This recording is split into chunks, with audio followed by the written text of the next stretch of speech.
Hello guys, मैं नेहा पटेल एक बार फिर से क्लास 10th का वीडियो लेकर आ गई हूँ। ये पार्ट 4 है।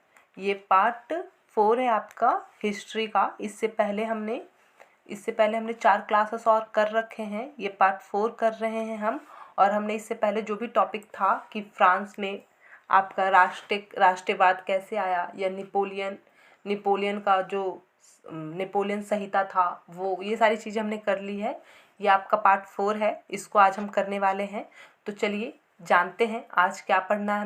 हमें पढ़ना है 1815 के बाद एक नया रूढ़िवाद।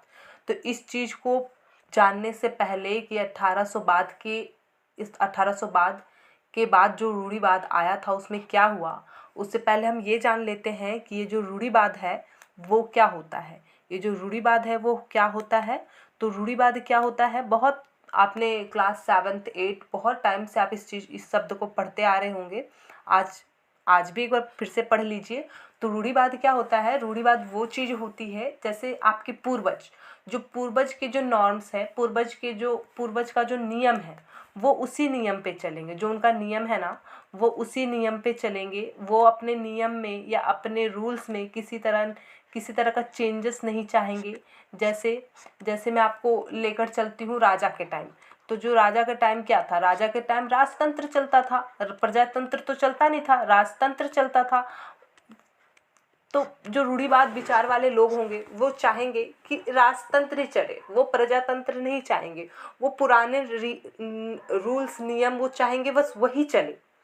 उसी तरह से जिस तरह से पहले जो समाज चलता आ रहा था, ऊंच नीच या भेदभाव या फिर जिस भी तरह का, इंडिया की बात करती हूँ मैं, छोड़ दीजिए यूरोप का भी बात छोड़ दीजिए, हम इंडिया में रह रहे हैं। इंडिया में तो इंडिया में क्या था, इंडिया में किस तरह का नियम था। बहुत पहले था घूंघट पर था कि घूंघट करना है, जितनी भी फीमेल्स है उन्हें घूंघट करना है, घूंघट में रहना है। या फिर क्या था, ऊंच नीच मानते थे, भेदभाव करते थे। इस तरह की जो सोच थी, पुरानी सोच थी, और उस सोच को जो लोग आज भी कंटिन्यू कर रहे हैं, जो उस सोच को जो आज भी जो मान रहे हैं, उसी सोच को फॉलो कर रहे हैं, वो उसे हम रूढ़िवादी लोग कहेंगे कि भाई वो रूढ़िवाद सोच के हैं। वो नहीं चाहते कि भाई किसी भी तरह का क्या है, किसी भी तरह का चेंजेस आए, किसी भी तरह का बदलाव आए। तो उसी को हम रूढ़िवाद कहते हैं। अब चलते हैं यूरोप में क्या था। हम यूरोप का ही पढ़ रहे हैं ना, यूरोप का ही इस चैप्टर में पढ़ रहे हैं। तो यूरोप में जो रूढ़िवाद था उसमें क्या था कि सारे राइट्स किसके पास थे, चर्च के पास थे। बहुत सारे ऐसे राइट्स थे जो चर्च के पास थे, पादरी के पास थे। या वहाँ पे क्या होता था, ऊंच नीच मानी जाती थी, है ना, ऊंच नीच मानी जाती थी। कुलीन वर्ग हो गया, निम्न वर्ग हो गया, उनके बीच में भेदभाव था। फिर क्या था, हाँ, उसके बाद क्या था कि लोग अपना संपत्ति नहीं बना पाते थे। संपत्ति नहीं बनाने का मतलब कि वो जो अमीर लोग थे, जो राजशाही लोग थे, जो कुलीन वर्ग के थे, उनके पास तो अपनी संपत्ति थी, लेकिन बाकी लोग के पास अपनी संपत्ति बनाने का अधिकार नहीं था। इस तरह की सोच थी। तो ये जो रूढ़िवाद, आप सब शब्द समझ चुके होंगे कि ये रूढ़िवाद क्या होता है। अब हम जानेंगे कि 1815 के बाद एक नया रूढ़िवाद। तो रूढ़िवाद क्या आया 1815 के बाद, वो जानते हैं। चलिए शुरू करते हैं चैप्टर। तो 1815 में नेपोलियन की हार के बाद यूरोपीय सरकारें रूढ़िवाद की भावना से प्रेरित थे। क्या था, क्या नेपोलियन ने क्या किया था। नेपोलियन ने आपको याद होगा उसने क्या किया था। उसने किया था कि फ्रांस के जो क्रांतिकारी लोग थे वो तो भाई फ्रांस में गणतंत्र ले आए,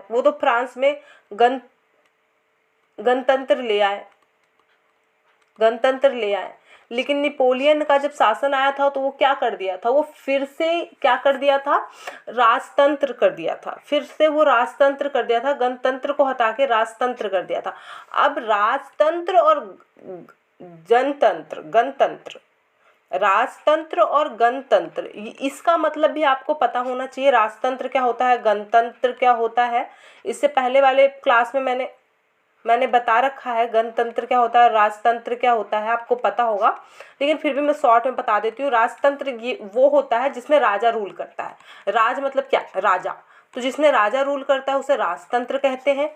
और गणतंत्र मतलब, गण मतलब क्या होता है, गण मतलब लोग, जिसमें लोग रूल करते हैं। लोग मतलब इंसानों के इंसान जो प्रजा होती है, प्रजा अपनी सरकार को चुनती है, उसे हम जनतंत्र कहते हैं या गणतंत्र कहते हैं। तो ये सारी चीज़ों को नेपोलियन ने क्या कर दिया था, हटा दिया था। जब नेपोलियन शासन में आया, नेपोलियन शासन में आया, तो इन सारी चीज़ों को नेपोलियन ने हटा दिया था। और नेपोलियन के हार के बाद ही, नेपोलियन जब हार गए, तो वही रूढ़िवादी जो भावना थी जो नेपोलियन ने लाया था, नेपोलियन ने जो रूढ़िवादी सोच लाई थी कि भाई राजा ही रूल करेगा, राजा ही गद्दी पे बैठेगा, जनता अपनी सरकार नहीं चुनेगी, तो वही चलेगा, वही फिर से वही हो गया। अब हम आगे जानते हैं क्या है। रूढ़िवादी मानते थे कि राज्य, रूढ़िवादी मानते थे, तो रूढ़िवादी क्या मानते थे, तो रूढ़िवादी मानते थे कि राज्य, एक सेकंड पेन नहीं चल रहा, राज्य और समाज की स्थापित परंपरागत संस्थाएं जैसे राजतंत्र, चर्च, सामाजिक ऊंच नीच, संपत्ति और परिवार में बनाए रखना चाहिए। देखिए यही चीज़ है, मैंने जो बताया कि जो रूढ़िवादी लोग क्या मानते थे। रूढ़िवादी जो नेपोलियन ने तो भाई रूढ़िवादी ला दी, रूढ़िवादी की भावना ला दी, वो चला गया, फिर भी रूढ़िवादी की भावना बनी रही।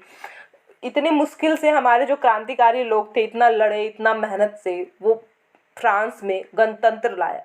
अब नेपोलियन आके किया अच्छा काम, नो डाउट कि नेपोलियन ने कुछ गलत किया, नेपोलियन ने किया बहुत अच्छा काम, लेकिन उसने क्या कर दिया था, उसने गणतंत्र हटा के क्या ला दिया था, राजतंत्र ला दिया था। राजा की सरकार बना दी थी, भाई गद्दी पे अब राजा बैठेगा। तो जो वो तो चला गया, लेकिन उसके बाद भाई रूढ़िवादी तो बनी रही। और रूढ़िवादी क्या मानते थे, रूढ़िवादी वही मानते थे कि राजतंत्र चलना चाहिए, अधिकार चर्च के पास ही होना चाहिए, सामाजिक ऊंच नीच जो है वो बनी रहनी चाहिए, इस तरह की चीज़ वो चाहते थे। अब आगे पढ़ते हैं। फिर भी हाइलाइटर से, हाँ एक सेकेंड,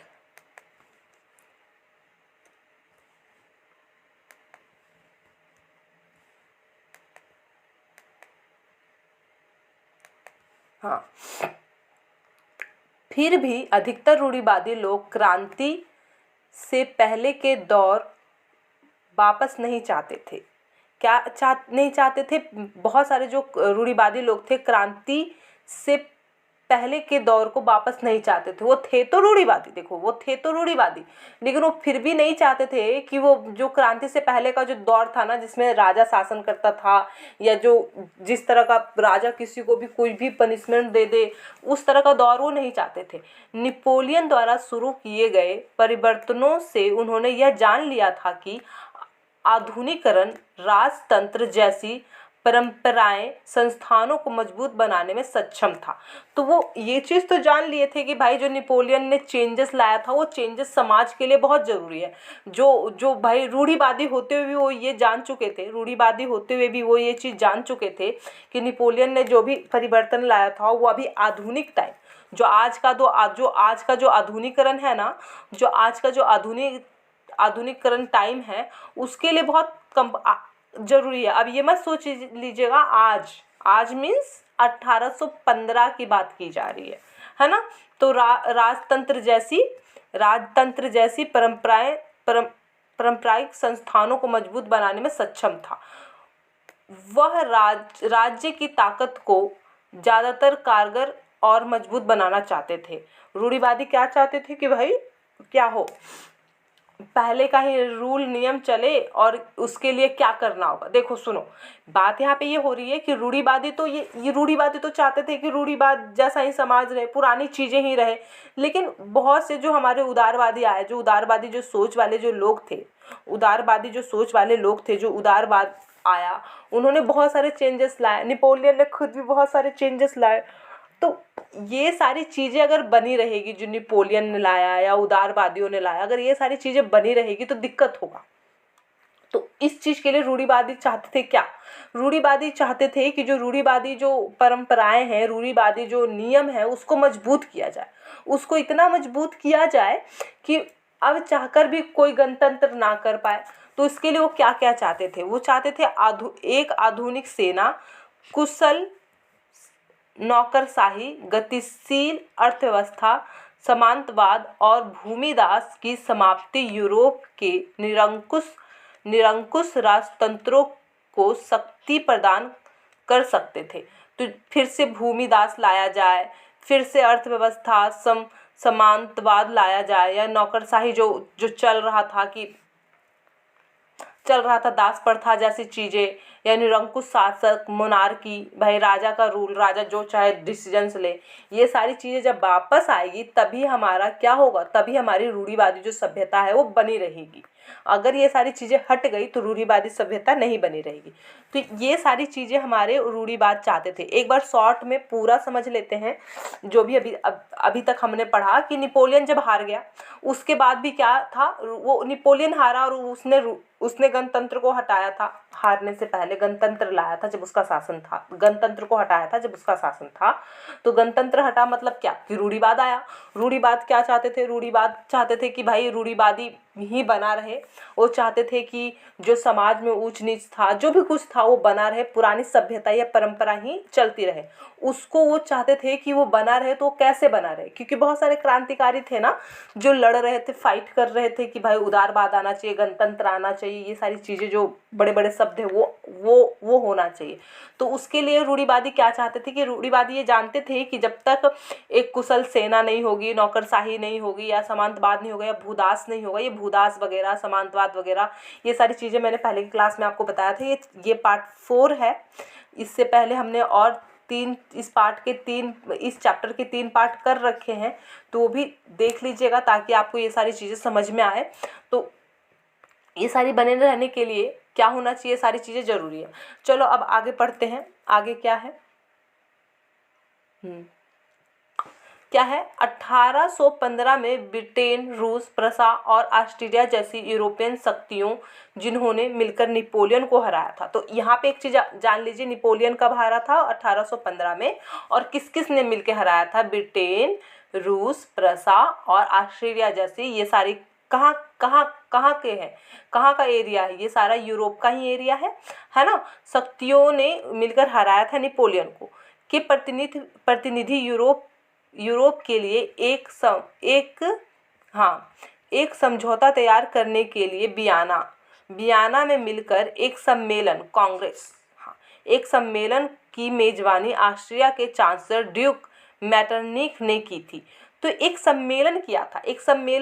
किसने किया था सम्मेलन, भाई सम्मेलन किसने किया था, सम्मेलन किया था हमारे ड्यूक मेटरनिख ने। कौन सा सम्मेलन किया था, जब नेपोलियन हार गया था ना, तो एक सम्मेलन जिसे हम कांग्रेस सम्मेलन कहते हैं, उसकी मेजबानी की थी ऑस्ट्रिया के चांसलर। ऑस्ट्रिया का एक चांसलर था ड्यूक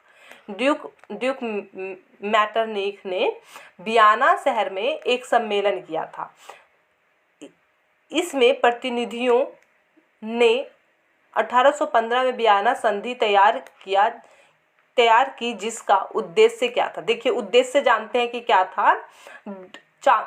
ऑस्ट्रिया के चांसलर ड्यूक मेटरनिख ने एक सम्मेलन किया, उसमें बहुत सारे प्रतिनिधि थे। वियना शहर में ये संधि हुई जिसका उद्देश्य क्या था, क्या उद्देश्य था जानते हैं। कई सारे बदलाव खत्म करना था। जो नेपोलियन ने बहुत सारे बदलाव लाया था, नेपोलियन ने क्या क्या बदलाव लाया था, ये मोस्ट इम्पॉर्टेंट क्वेश्चन है भाई। इसको तुम देख लेना, इसको आप लोग देख लेना कि हाँ कि नेपोलियन ने क्या क्या बदलाव लाया था। ये मैंने पार्ट सेकंड में करवाया है, इस चैप्टर के पार्ट सेकंड में करवाया है, टॉपिक में करवाया है, ठीक है। तो नेपोलियन ने बहुत सारे बदलाव लाए थे, उसको ख़त्म करना था, जो नेपोलियन युद्ध के दौरान हुई थी, ठीक है। फ्रांस क्रांति के दौरान हटाए गए बुर्बोन वंश को सत्ता में बहाल किया गया, और फ्रांस ने इन इलाकों को खो दिया जिन पर कब्जा उसने नेपोलियन के अधीन किया था। देखो जब आपका फ्रांस में बुर्बोन वंश आया तो फ्रांस ने बहुत सारे ऐसे इलाके खो दिया, जब नेपोलियन था। हमने क्या जाना था कि मान लो ये फ्रांस है, फ्रांस में नेपोलियन का शासन आया, नेपोलियन का शासन आया ना, तो नेपोलियन ने क्या किया था, नेपोलियन ने बहुत सारे और भी अगल बगल के एरिया पे क्या कर लिया था, अगल बगल के एरिया पे भाई कब्जा कर लिया था, अगल बगल एरिया पे कब्जा कर लिया था। लेकिन अब क्या हुआ कि नेपोलियन के जाने के बाद फ्रांस के जो अगल बगल के एरिया थे ना वो ख़त्म हो गए, अब वो चले गए उसके हाथ से, उसका कब्जा उस पे से ख़त्म हो गया, ठीक है। और अब आगे जानते हैं, फ्रांस की सीमाएं पर कई राज्य कायम कर दिए गए ताकि भविष्य में फ्रांस का विस्तार ना हो सके। ये देखिए, ये इम्पॉर्टेंट है, थोड़ा सा इस लाइन को समझते हैं। पहले हम ये समझते हैं कि कि कि नेपोलियन के हारने के बाद, मतलब मरने के बाद क्या हुआ, मरने के बाद हुआ ये कि जो नेपोलियन के कब्जे में जो जो राज्य थे उससे उसका शासन हट गया फ्रांस का। आपका एक क्या थे, ड्यूक मैटरनिक थे, उन्होंने एक संधि करवाई थी। इस संधि में बहुत सारे फ्रांस से में जो नियम पहले नेपोलियन के टाइम बने थे उस नियम को हटाया गया था। नियम में क्या था भाई, जनता की भलाई थी, बस जनता की भलाई थी, उसको हटाया गया। और फ्रांस के अगल बगल जिस संधि में क्या किया गया ना कि फ्रांस के अगल बगल बहुत सारे राज्य स्थापित कर दिए गए, बहुत सारी एरिया स्थापित कर दी गई अगल बगल चारों तरफ। ऐसा उन्होंने क्यों किया, उन्होंने ऐसा इसलिए किया ताकि फ्रांस विस्तार ना कर पाए, मतलब कि फ्रांस में जो भी राजा बने, फ्रांस में जो भी गद्दी पे बैठे, वो क्या करे, अपने दूसरे राज्यों पर, जो बड़े बड़े राज्य है ना उस पे फिर से कब्जा ना कर पाए। लेकिन फिर से कब्जा ना कर पाए, इसके लिए उन्होंने क्या किया, छोटे छोटे राज्य स्थापित कर दिए, छोटे छोटे जगह बना दिया। अब उन्होंने ऐसा क्यों किया, उन्होंने ऐसा इसलिए किया क्योंकि मान लो ये राजा है, राजा फ्रांस में बैठा हुआ है, मान लो, समझना इस चीज को, राजा फ्रांस में बैठा हुआ है। अब राजा क्या करेगा, राजा बड़े राज्य के पास लड़ने जाएगा, बड़े राज्य पे कब्जा करने जाएगा, उससे पहले क्या होगा, वो छोटे राज्य पे कब्जा करेगा, छोटे राज्य पे अटैक करेगा, छोटे राज्य पे लड़ने जाएगा।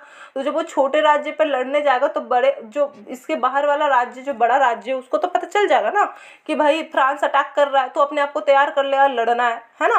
तो इसलिए उन्होंने क्या किया, फ्रांस के चारों तरफ क्या कर दिया, छोटे छोटे शहर स्थापित कर दिए, छोटे छोटे राज्य बना दिए कि फ्रांस ना बढ़ पाए, फ्रांस जितना है उतना ही रहे।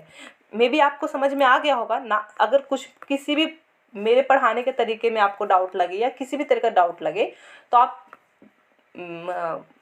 मैसेज में बता सकते हैं मुझे, और मेरे चैनल को सपोर्ट कीजिए, थोड़ा सा प्यार दीजिए। थोड़ा आगे चलते हैं, एक सेकंड।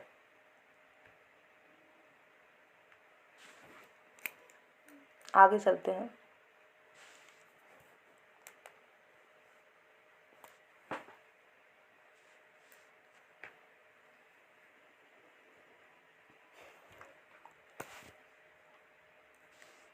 ये वाला हो गया है ना।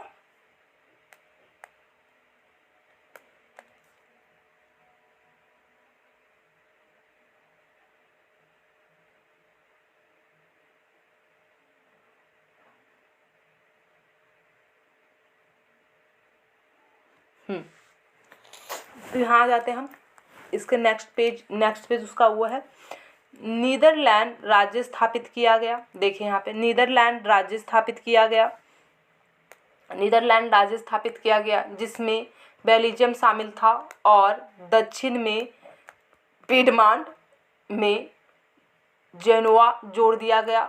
प्रसा को उसकी पश्चिमी सीमाओं को महत्वपूर्ण एवं नए इलाके दिए गए, जबकि ऑस्ट्रिया को उत्तरी इटली का नियंत्रण सौंप दिया गया। मगर नेपोलियन ने 39 राज्यों का जो जर्मन महासंघ स्थापित किया था उसे बरकरार रखा गया। इस चीज़ को समझ लीजिए। मैंने अभी थोड़ी देर पहले क्या बताया था आपको, थोड़ी देर पहले बताया था कि फ्रांस के अगल बगल बहुत सारे राज्य स्थापित किए गए थे।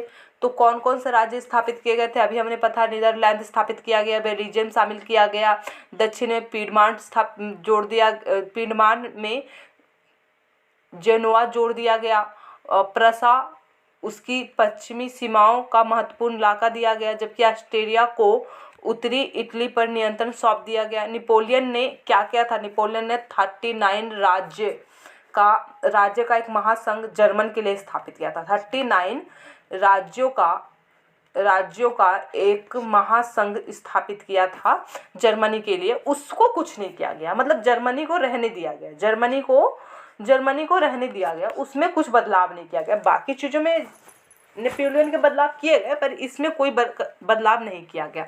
आगे बढ़ते हैं। पूरब में, एक सेकंड, पूरब में रूस को पोलैंड का एक हिस्सा दिया गया। रूस को क्या किया गया, एक सेकंड मैप देखते हैं, हमारे पास मैप था ना। देखिए आज का मैप कहाँ है, आपका ये मैप है, यहाँ कहीं पोलैंड होगा। देखिए ये जो पोलैंड है ना, पोलैंड दिख रहा है ना, ये पोलैंड आपको, ये क्या किया गया, ये उस समय रूस को दे दिया गया था। क्या कर दिया गया था, रूस को दे दिया गया था। इसमें भी देखते हैं, इसमें छोड़िए, यहाँ पे ये जो पोलैंड है ये रूस को दे दिया गया था। ठीक है, हाँ, तो कहाँ है, रूस को पोलैंड का हिस्सा दे दिया गया था, जबकि प्रसा को सैक्सनी का हिस्सा प्रदान किया गया था। इस सब का मुख्य उद्देश्य उन राजतंत्रों की बहाली थी जिन्हें नेपोलियन ने बर्खास्त किया था। नेपोलियन ने जिन जिन राज्यों पर कब्जा किया था या जिन जिन राज्यों को हड़पा था, इन सबको नेपोलियन के शासन से बर्खास्त करना था, नेपोलियन के शासन से हटाना था। उन पे अब फ्रांस का कब्जा नहीं था, ये दिखाना था। तो इन सबको क्या कर दिया गया, अलग अलग राज्यों को, साम्राज्यों को दे दिया गया। साथ ही यूरोप में एक नई रूढ़िवाद व्यवस्था कायम करने का लक्ष्य भी था। साथ में वो ये भी चाहते थे, क्या चाहते थे कि ये सारी चीज़ें तो किए भाई, नेपोलियन की सब चीज़ को तो उन्होंने चेंज किया ही, साथ में जो लोग थे वो ये भी चाहते थे कि यूरोप में रूढ़िवादी व्यवस्था क्या रहे, कायम रहे, बनी रहे। तो यहाँ तक हो गया। अब हम आगे चलते हैं।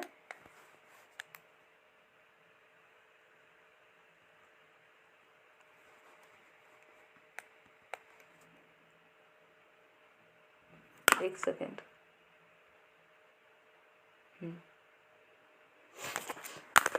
उसके बाद क्या हुआ, उसके बाद हुआ 1815 में स्थापित रूढ़िवाद शासन व्यवस्थाएं निरंकुश थी। जो 1815 के बाद जो रूढ़िवाद व्यवस्था आई वो कैसी थी, निरंकुश थी। निरंकुश शब्द हमने कितनी बार बात कर लिया, निरंकुश क्या होता है, मतलब राजा शासन करता था, राजा जो चाहता था वो करता था। वे आलोचना और असहमति बर्दाश्त नहीं करती थी और उन्होंने इन गतिविधियों को दबाना चाहा जो निरंकुश सरकार की वैधता पर सवाल उठाती थी। ज़्यादातर सरकार ने सेंसरशिप नियम बनाए जिनका उद्देश्य था अखबार, किताबों, नाटकों और गीतों की व्यवस्था पर नियंत्रण लगाना। पहले इतना समझ लेते हैं कि यहाँ पे भाई क्या बोल रहा है। तो यहाँ पे ये बोल रहा है कि 1815 के बाद क्या था, रूढ़िवाद था, निरंकुश शासन था। वो जो राजा था वो क्या बर्दाश्त नहीं करता था, वो अपनी आलोचना बर्दाश्त नहीं करता था, अपनी बुराई बर्दाश्त नहीं करता था। वो क्या करता था, अपनी बुराई बर्दाश्त नहीं करता था, अपनी आलोचना बर्दाश्त नहीं करता था। साथ ही वो क्या चाहता था, वो निरंकुश शासन पे वैधता का पर कोई सवाल नहीं उठाना चाहता था। मतलब वो चाहता था कि राजा पर की वैधता पर कोई सवाल ना उठाए, किसी तरह के उसके लिए अगेंस्ट ना बोले। तो अगेंस्ट ना बोले उसके लिए उसने बहुत सारे काम किए। तो उसने क्या क्या किया, उसने सेंसरशिप लागू किया। सेंसरशिप हमने कल के क्लास में जाना था, इससे पहले वाले पार्ट में जाना था, पार्ट 3 में जाना था। सेंसरशिप वो होता है कि कोई राजा के खिलाफ कुछ ना बोल सकता है, ना लिख सकता है। राजा के अगेंस्ट कोई कुछ कह नहीं सकता, किसी भी तरीके से नहीं कह सकता। तो किन किन तरीकों से नहीं कह सकता, ना वो अखबार में कुछ छाप सकता है, ना किताब के जरिए क्या कोई ना तो कोई कहानी के जरिए वो छाप सकता है, ना कविता के जरिए वो छाप सकता है, ना तो किसी तरह के सरकार के अगेंस्ट, मतलब गवर्नमेंट राजा के अगेंस्ट कोई नाटक कर सकता है, ना गीत लिख सकता है। इस तरह की कोई भी चीज़ें वो नहीं कर सकते हैं। कौन नहीं कर सकती है, हमारी जनता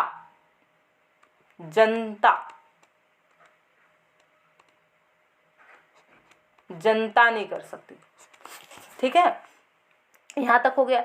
इसमें फ्रांसीसी क्रांति से जुड़े स्वतंत्रता और मुक्ति के विचार झलकते थे। अब यहाँ पे क्या है, जो जो नियम वो ला रहा है, जो जो नियम आपके राजा ला रहे हैं, जो जो नियम यहाँ पे निरंकुश शासक ला रहे हैं, उसके उसके उससे ये साफ पता चल रहा है कि अब नहीं चाहते हैं रूढ़िवादी लोग, रूढ़ी धारण जो धारण कर चुके जो लोग हैं ना, वो ये बिल्कुल नहीं चाहते हैं कि किसी भी तरह का क्या हो, स्वतंत्रता जैसी कोई चीज़ हो, स्वतंत्रता क्रांति जैसी कोई चीज़ हो, बिल्कुल नहीं चाहते। लेकिन फिर भी फ्रांसीसी क्रांति की स्मृति उदारवादियों को लगातार प्रेरित करती थी। लेकिन कहीं ना कहीं लोगों को ये पता था कि जो फ्रांसीसी क्रांति हुई थी उसमें कितने सारे बदलाव हुए थे, जो उदारवादियों ने इतने सारे जो बदलाव करने चाहे वो कितने अच्छे थे, ये सारी चीज़ें उनके दिमाग में थी। ये उनको बीच बीच में प्रेरित करती रहती थी, मोटिवेट करती रहती थी कि हाँ भाई ये चीज़ अच्छी थी। लेकिन सरकार के अगेंस्ट तो भाई सरकार ने तो भाई सेंसरशिप लागू कर रखा था, उसके अगेंस्ट तो कोई कुछ बोल ही नहीं सकता था। नई रूढ़िवादी व्यवस्थाओं के आलोचक उदारवादी राष्ट्रवाद द्वारा उठाए गए एक मुख्य मुद्दा था प्रेस की आज़ादी। लेकिन कहीं ना कहीं जो उदारवादी सोच रखने वाले लोग थे वो अपना काम कर रहे थे, वो लड़ रहे थे, वो कह रहे थे चाहे जो कर लो, लेकिन कम से कम प्रेस की तो आज़ादी दो ना, प्रेस की आज़ादी तो दो, कम से कम प्रेस, जान रहे हो ना आप लोग क्या होता है प्रेस, मतलब मीडिया की आज़ादी दो। जैसे अभी हम अपने देश की बात कर लेते हैं, भारत देश की बात कर लेते हैं। भारत में क्या है, मीडिया फ्री है, हम कुछ भी बोल सकते हैं, हम कुछ भी लिख सकते हैं, है ना, हम अपने सरकार के प्रति कुछ भी बोल सकते हैं। कुछ भी बोलना मतलब ऐसा नहीं कुछ भी बोल देना, मतलब अगर हमें उनका काम अच्छा नहीं लग रहा या कुछ वो ऐसा कर रहे हैं जो सही नहीं है देश के लिए, वो सारी चीज़ें बोल सकते हैं, अपने विचार को खुल के रख सकते हैं, खुल के प्रकट कर सकते हैं, है ना। तो ये सारी चीज़ों की आज़ादी चाहिए थी उन्हें भी, प्रेस की आज़ादी उन्हें भी चाहिए थी। चलिए अब आगे करते हैं।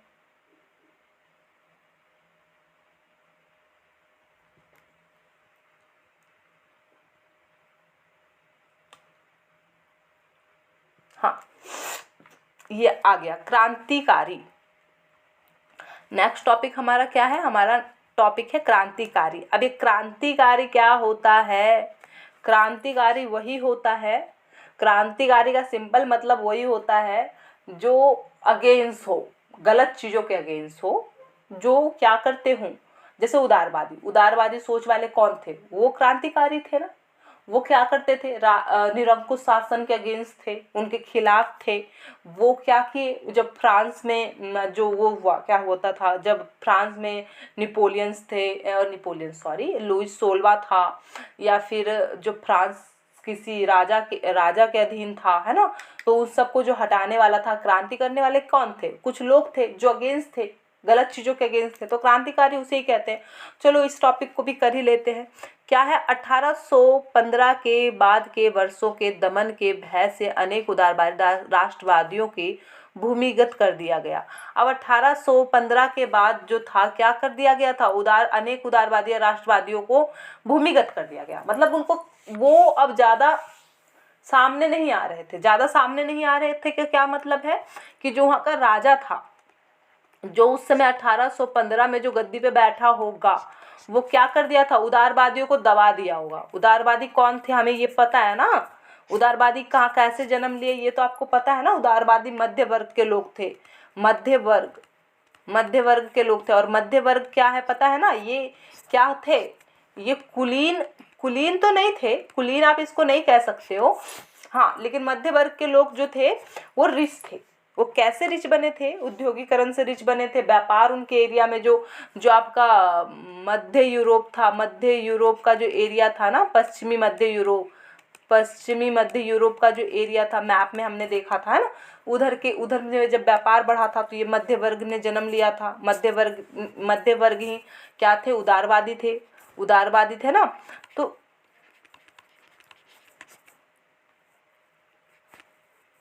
तो इसको क्या किया था, कहीं ना कहीं दबा दिया था, कहीं ना कहीं क्या कर दिया गया था, कहीं ना कहीं दबा दिया गया था। किसने दबाया था, राजा ने ऑफकोर्स दबाया होगा कि इन लोगों को सामने मत आने दो। ये सब जो सेंसरशिप वगैरह जो लागू किया गया था, इन्हीं लोगों के लिए तो किया गया था ना, ताकि ये लोग खुल के बोल ना सके। जो मीडिया को, प्रेस को जो आज़ादी नहीं थी, इन्हीं लोग के लिए किया गया था।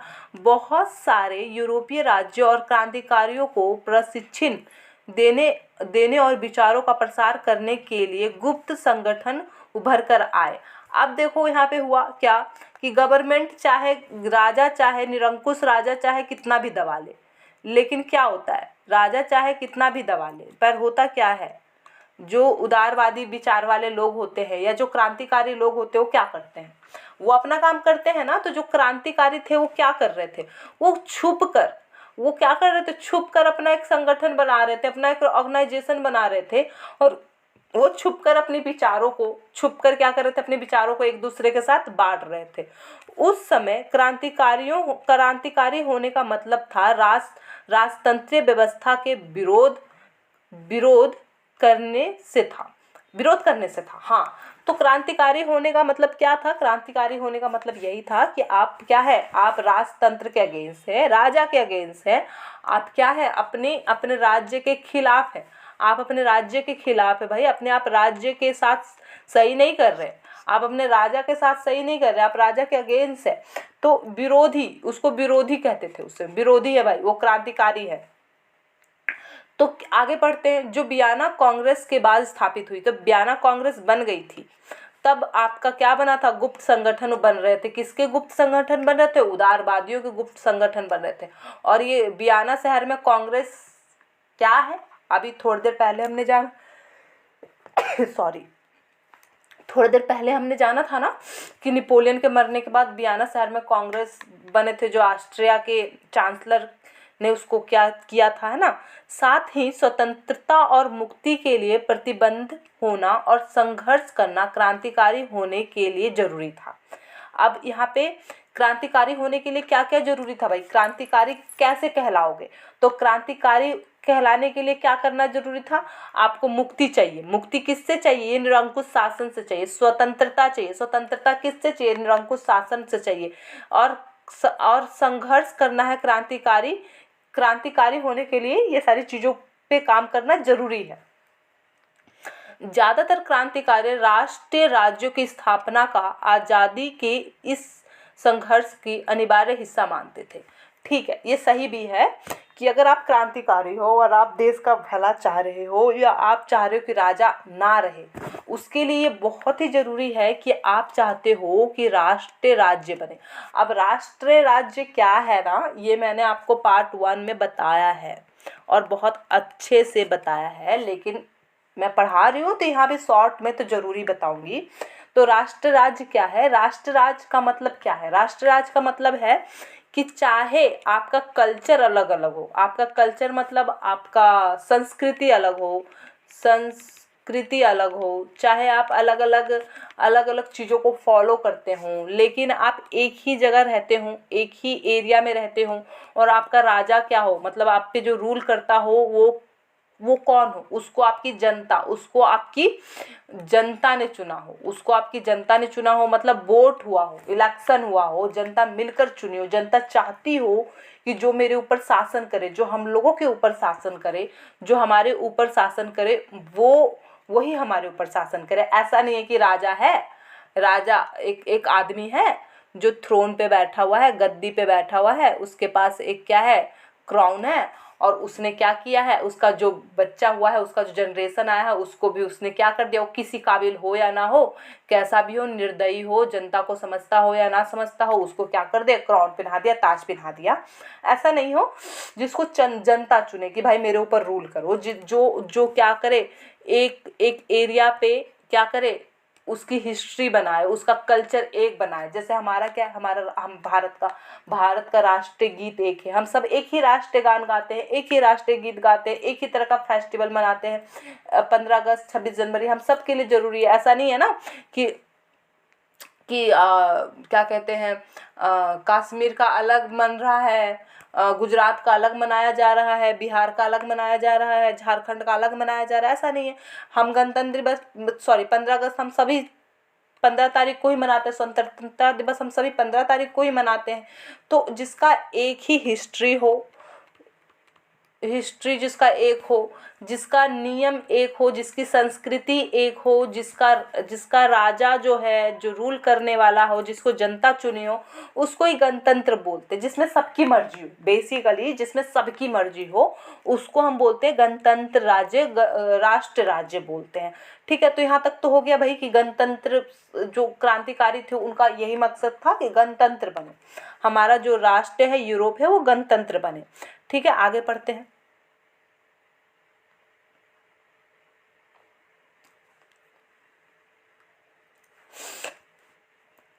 ऐसा ही एक व्यक्ति था, इटली का क्रांतिकारी जेस्पी मैसलिन, जिनका जन्म 1805 में जिनोआ में हुआ था, और वह कार्बोनारी नामक गुप्त संगठन का सदस्य बन गया। तो एक व्यक्ति था जिसका ज्यूसेपी मैसली नाम था। वो जो थे 1805 में जन्मे थे, और वो जेनोआ में जिनका जन्म हुआ था, और वो कार्बोनारी देखिए, कार्बोनारी एक गुप्त संगठन होगा, उस समय का क्रांतिकारियों का गुप्त संगठन होगा, कार्बोनारी नामक एक संगठन होगा जिनके वो सदस्य बने थे। मात्र 24 साल की युवावस्था में लुगरिया की क्रांति करने के लिए उसे बहिष्कृत कर दिया गया था। बहिष्कृत कर दिया गया था मतलब क्या, कि वो मतलब इतने कम उम्र में, 24 साल की उम्र में लुगरिया की क्रांति में उन्होंने हिस्सा लिया होगा, और उसमें उनको क्या कर दिया होगा, देश निकाला दे दिया गया होगा, या फिर क्रांतिकारी के नाम पे उनको हटा दिया गया होगा देश से, है ना। तत्पश्चात उसने 2 और भूमिगत संगठनों की स्थापना की, और उसके बाद बहिष्कृत करने के बाद इस तरह के क्रांतिकारी कहाँ मानते हैं। जितना तुम इनको तंग करोगे, वो और उतना ही ज़्यादा वो क्रांतिकारी और व्यवहार करेंगे, वो उतना ही ज़्यादा और क्रांतिकारी बनेंगे ना। ऐसा होता है ना, जैसे टीनेज में ऐसा होता है कि पेरेंट्स क्या बोलते हैं, पेरेंट्स जितना मना करते हैं जिस चीज़ के लिए कि ऐसा नहीं करना है, वैसा नहीं करना है, इस तरह का काम नहीं करना है, बच्चे और उतना ही क्रांतिकारी बनते हैं। नहीं, हमें तो भाई ऐसा ही करना है, हमें तो भाई इसी तरह का एक्टिविटी करना है। पेरेंट्स बोलेंगे कि अभी इन सब प्यार व्यार के चक्करों में मत पड़ो, तो और नहीं, हमें तो क्रांतिकारी बनना है भाई, हमें तो और उतना ही उसी तरह का व्यवहार करना है ना। तो यही होता है, उस हुआ कि उनको क्या कर दिया गया था, बहिष्कृत कर दिया गया था। लेकिन उसके बाद भी वो नहीं रुके, और उन्होंने क्या किया, 2 भूमिगत संगठनों का और स्थापना कर दिया। पहला तो मर्सेई में यंग इटली, और दूसरा वर्नर में यंग यूरोप। तो एक क्या था, यंग इटली, और दूसरा वर्नर में यंग यूरोप। इन दोनों को याद रखिएगा, मर्साई में यंग इटली और दूसरा वर्ण यूरोप, यंग यूरोप वर्ण में किसने किया था, ज्यूसेपी मैसनी ने। ठीक है, बहुत कम एज में, 24 साल की उम्र में, बहुत ही कम एज होता है ये। जिनके सदस्य क्या थे, पोलैंड, फ्रांस, इटली, जर्मन राज्यों के समान विचार रखने वाले युवा थे। ठीक है, तो जिस तरह से पोलैंड, फ्रांस, इटली, जर्मन, जिसमें सेम विचार थे ना, जैसे कि वो चाहते थे गणतंत्र स्थापित हो या राष्ट्र राज बने, उसी तरह का सोच यहाँ पे भी रखने वाले लोग थे। मौसनी का विश्वास था कि ईश्वर की मर्जी के अनुसार राष्ट्र ही मनुष्य की प्रकृति इकाई है। वो चाहते थे, या वो मानते थे कि ईश्वर की ही मर्जी है कि राष्ट्र राज बने। ईश्वर कैसे भेदभाव कर सकता है भाई, ईश्वर कैसे किसी को हमारे ऊपर हुकूमत करने के लिए छोड़ सकता है, ये ईश्वर की ही मर्जी है, और ये प्राकृतिक ह्यूमन नेचर होना चाहिए कि भाई राष्ट्र राज बने। वो उनका मानना यही था। अतः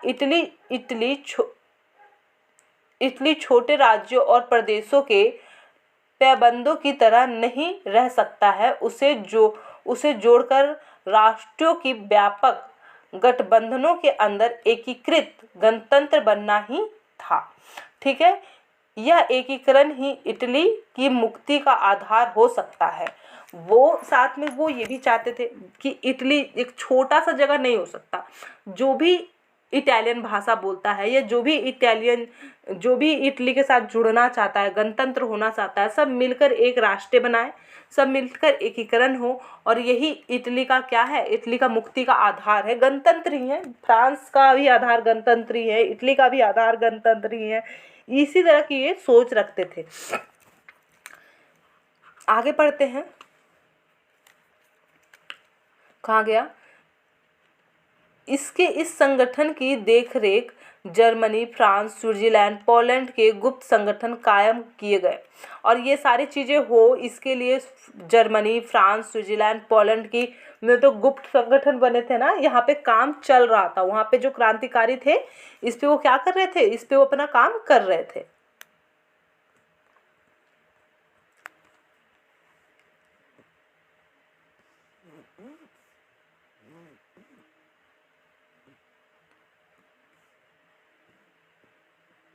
और देखिए यहाँ पे क्या बोल रहा है, यहाँ पे बोल रहा है मैसनी द्वारा राजतंत्र को घोर विरोध करके उनकी प्रजातांत्रिक गणतंत्रों के अपने सपने को मैसनी ने रूढ़िवादी को हरा दिया, और मैटरनिख ने उसे हमारी सामाजिक व्यवस्था का सबसे खतरनाक दुश्मन माना। तो मैसनी ने इस रूढ़िवादी व्यवस्था को हटा तो दिया, लेकिन जो समाज था ना, जो रूढ़िवादी समाज था, उसे वो सबसे खतरनाक दुश्मन मानता था। जैसे भगत सिंह जैसे जो वीर थे, उसको क्या मानता होगा उस समय के जो हमारे जो ब्रिटिश जो हम पे रूल कर रहे थे, खतरनाक मानते होंगे। उसी तरह इनको भी क्या मानता था, समाज, उस समय का जो रूढ़िवादी समाज था, खतरनाक मानता था। ठीक है, देखिए यहाँ पे एक चित्र भी दिया हुआ है कि जो आपके ज्यूसेपी है वो क्या है। देखिए यहाँ पे एक चित्र दिया हुआ है, ज्यूसेपी जो है वो जो जो आपके यंग यूरोप की स्थापना करते हुए 1833 में, ये देखिए एक फिगर भी दिया हुआ है, कैसे वो बैठे हैं और कैसे वो क्या कर रहे हैं, लीड कर रहे हैं सबको।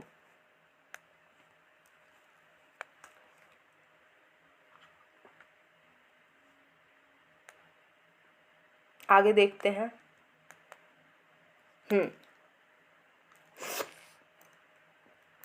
आगे क्या है उसको देखते हैं।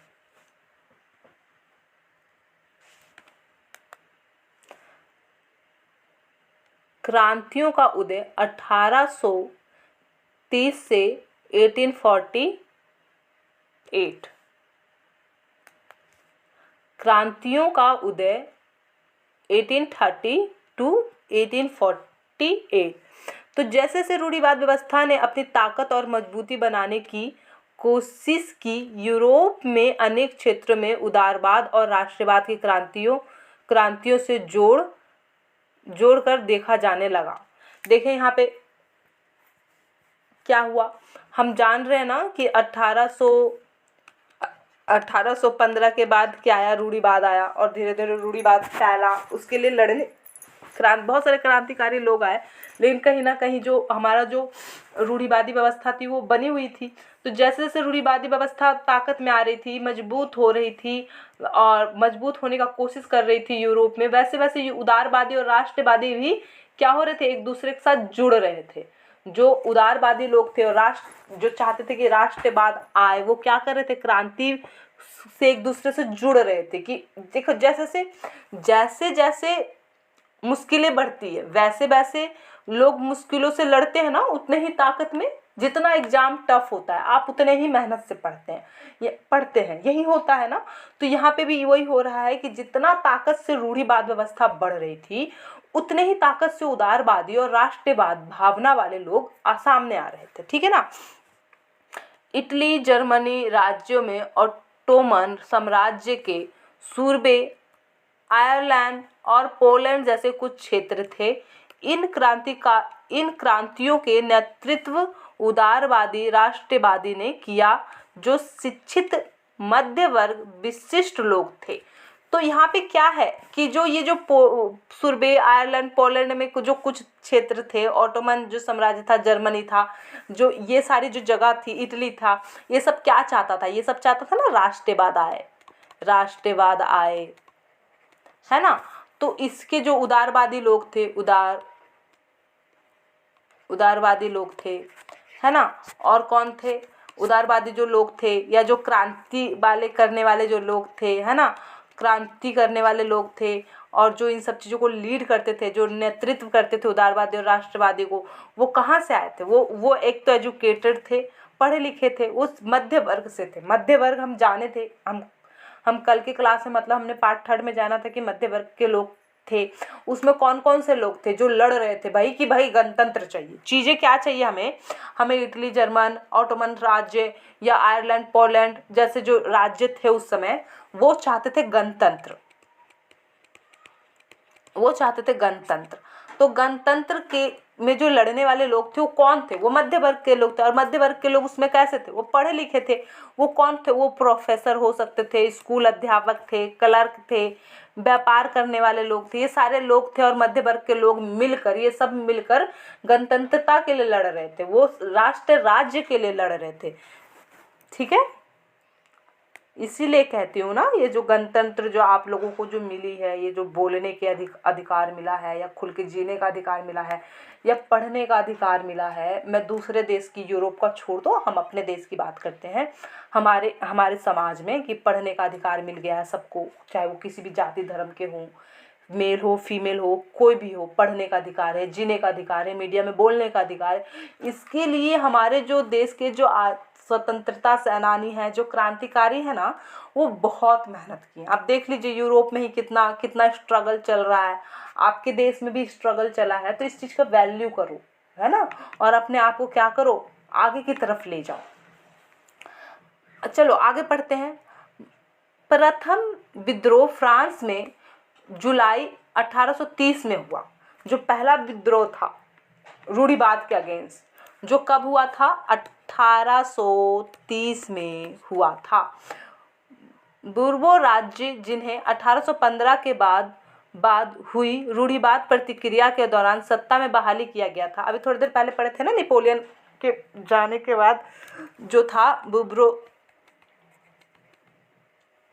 बुर्बो वंश आया था, जो गद्दी पे बैठा था। वंश जो था वो गद्दी पे बैठा था, ठीक है ना, वो बहाली किया था, रूढ़िवाद प्रतिक्रिया लाया था। उन्हें अब उदारवादी और क्रांतिकारियों ने उखाड़ फेंका। 1830 के बाद कब तक भाई, कब तक जबरदस्ती तुम सत्ता पे बैठे रहोगे, गद्दी पे बैठे रहोगे? 1830 के बाद हमारे जो क्रांतिकारी थे ना, उदारवादी जो थे और क्रांतिकारी थे, उन्होंने क्या किया? बुर्बो वंश को उखाड़ के फेंक दिया। मतलब सिंपल राजा को गद्दी से हटा दिया होगा। उसकी जगह एक संवैधानिक राजतंत्र स्थापित किया गया, जिसका अध्यक्ष लुईस फिलिप, किनका नाम? लुईस फिलिप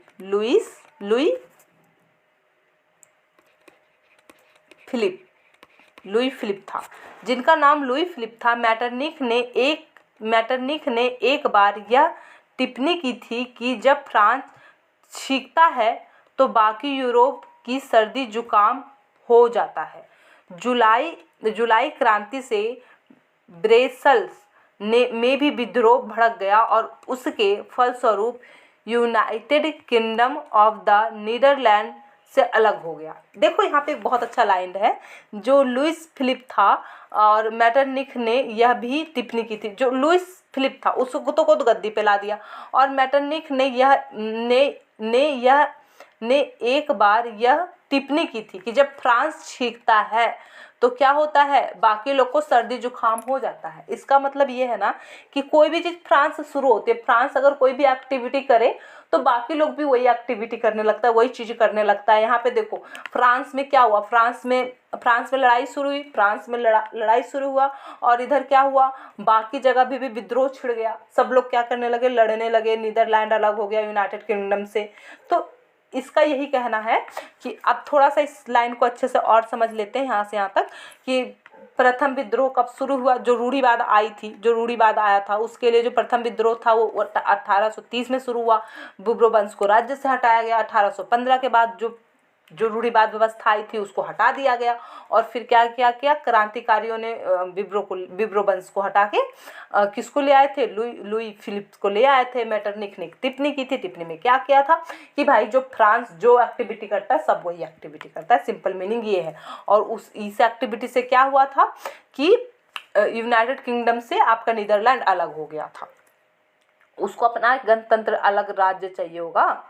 चलो आगे पढ़ते हैं। एक घटना जिसे पूरे यूरोप को शिक्षित अभिजात वर्ग में राष्ट्रीय भावनाओं का संचार किया गया, वह यह थी कि यूनान का स्वतंत्रता संग्राम 15वीं सदी से यूनान ऑटोमन साम्राज्य का हिस्सा था। यूरोप में क्रांतिकारी राष्ट्रवाद की प्रगति से यूनानियों को आज़ाद करने के लिए संघर्ष किया गया। 1821 में आरंभ हो गया। यूनानियों में राष्ट्रवाद का निर्वासन में रह कर यूनानियों के साथ पश्चिमी यूरोप के अनेकों राज्यों का भी समर्थन मिला, जो प्राचीन यूनानी संस्कृति के प्रति सहानुभूति रखते थे। कवियों और कलाकारों ने यूनान और यूरोप सभ्यता का पालन बताकर प्रशासन और एक मुस्लिम साम्राज्य के विरुद्ध यूनानियों के संघर्ष के लिए जनमत जुटाया। और अंग्रेज कवि लॉर्ड बायरन ने धन इकट्ठा किया और बाद में युद्ध लड़ने भी गए, जहां 1824 में बुखार से मृत्यु हो गई। अतः 1832 में कुस्तुनिया की संधि ने यूनानियों को एक स्वतंत्र राष्ट्र की मान्यता दे दी। ठीक है, तो इस क्लास को यहीं पे एंड करते हैं और हम क्या करेंगे, आगे का क्लास हम नेक्स्ट पार्ट में करेंगे। ठीक है, थैंक यू, बाय बाय। और मेरे चैनल को थोड़ा सपोर्ट कीजिएगा और प्यार दीजिएगा। बाय। तो आज की क्लास यहीं एंड होती है।